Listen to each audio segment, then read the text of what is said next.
everybody, welcome back to my channel. I am the Horror Sensei, and today I'm going to be doing a review on the brand new Nick Cage movie, The Unbearable Weight of Massive Talent. Right off the bat, let me tell you, this was probably the most fun I've had in the theaters in a long time.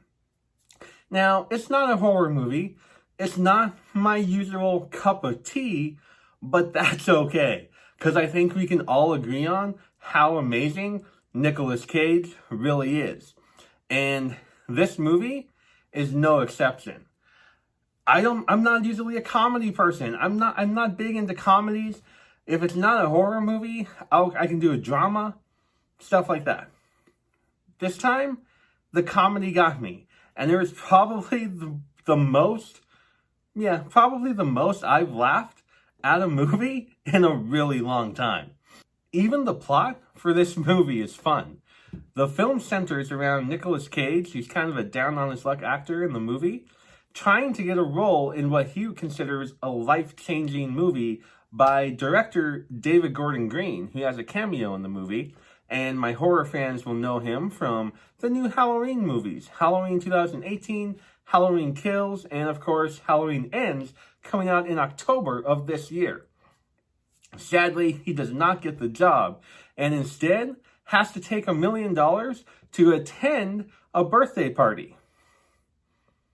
Now, it turns out okay, because that birthday party is for Pedro Pascal's character, Javi. Now, this is where the movie gets really fun. Seeing Nicolas Cage and Pedro Pascal kind of play off of each other in like a buddy-type comedy movie is really fun. Their chemistry is really good on screen together, and the laughs are pretty much endless. At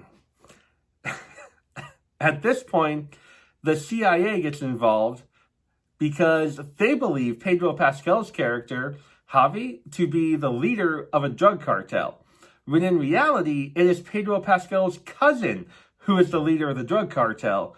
And so Nicolas Cage is having to work as an undercover CIA agent to try to pin these crimes on Pedro Pascal's character, but at the same time, he's developing an awesome friendship with him and genuinely really likes the guy. So all of this is really fun, but still, it's Pedro Pascal's character, to me, that really makes the movie what it is. Now, he's just kind of a happy guy. He's trying to get a screenplay out there, and he wants Nicolas Cage to be the star of the movie. He is a Nicolas Cage super fan, and I mean super fan. So, having Nicolas Cage turns down the movie and comes up with the idea to work on a movie together, to come up with a movie in order to spend more time with him to try to pin the crimes on him that he didn't commit. So all of these things happen. It's really funny. It is definitely a walk through the past kind of Nicolas Cage's amazing career. And so many little like nods and acknowledgments to different movies from Nicolas Cage's past is really fun to kind of track them all down, whether it be in the dialogue or just like little scenes that represent different movies that he's done, or straight up shout outs and acknowledgments. They have them all in this movie. So that's really cool to see. It's also really cool to see in Pedro Pascal's character's Javi has like a little room, a man cave, if you will, dedicated to all kinds of props and movie history from Nicolas Cage's career. And seeing Nicolas Cage happily walk down that aisle and point out things from different movies, including the chainsaw from Mandy, is really fun to see also. No surprise, Nicolas Cage is amazing. He's Nicolas Cage. And playing this hyper-realistic version of himself, it was really fun to see because he did such a good job with it. He committed to it. He gave it his all. And in a surprising turn, I was expecting the hyper-realistic version of him to be really annoying and like we weren't supposed to kind of like him, because I didn't exactly know the storyline going into the movie. And it turns out we love him. He's really fun to like in this movie. And just the chemistry he has with Pedro Pascal is really cool to see. So, awesome. I can't say enough good things about this one. Like I said, I haven't laughed as much as I did in the theater for this movie, and I can't even remember. It's been that long. This movie got me laughing big time. The pacing of it is phenomenal. Right from the start, we're laughing. Like in the very first scene, we're laughing. Nicolas Cage is going rage cage, all out, trying to get this role from David Gordon Green. And we're instantly hooked in this movie. We're instantly invested in the character of Nick Cage.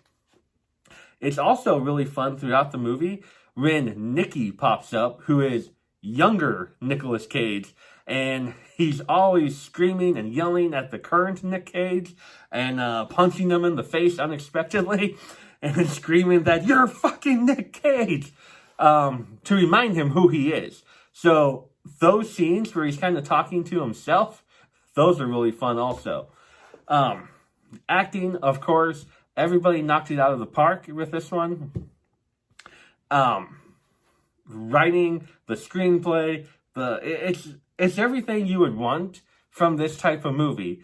Now, the only thing that is kind of a bummer is that they did have more cameos planned, but they kind of had to pull those back due to COVID. They did film this in 2020, so that was a little bit of a bummer. I would have loved to see all of the cameos that they originally had planned, because it sounded like it was going to be really fun and really over the top.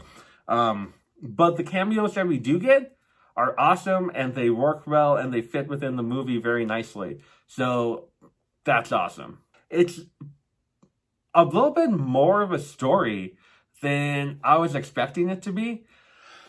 I was expecting it to just be pretty simple comedy throughout. You actually get some pretty touching, heartwarming moments in this movie that I wasn't really prepared for, but they fit really nicely. Moments between Nick Cage and his family in the movie, and even moments between Nick Cage and Pedro Pascal's character, are really fun to see, and that bond that they share is really cool, and it's really touching, so that's really fun. Overall, I'm giving the movie 5 out of 5 stars. If you're a fan of Nicolas Cage at all, if you followed him in his career, definitely check out The Unbearable Weight of Massive Talent. You will not be disappointed. It's phenomenal. I had a blast. It's a movie you can just have a blast with, have fun with. You don't have to think too hard or pay attention too much. You just go in and just have fun with it. And I think we could all use a little fun. So I highly recommend checking it out. And if you do see it, or if you have already seen it, drop a comment below. Let me know what you thought of it, or let me know if you're excited to go see it sometime soon. You're already here. Go ahead and like and subscribe. Hit that little bell to get notified every time I post a video. You can follow me on Instagram at Horror Sensei, Letterboxd at Husker Sensei, and on Twitter at Haddonfield Sons. Speaking of Haddonfield and Sons, go ahead and follow my main YouTube page with my bro, Ibeck Joe. Over at the Sons of Haddonfield, we post all kinds of horror videos all the time over there. We have some cool reaction videos to the new teaser trailer of Interview with the Vampire that we just released. So go check that out. That's it, guys. Go check out the new Nick Cage movie. That's pretty much all I want to say about it. Hey, remember, be sure not to get French fried.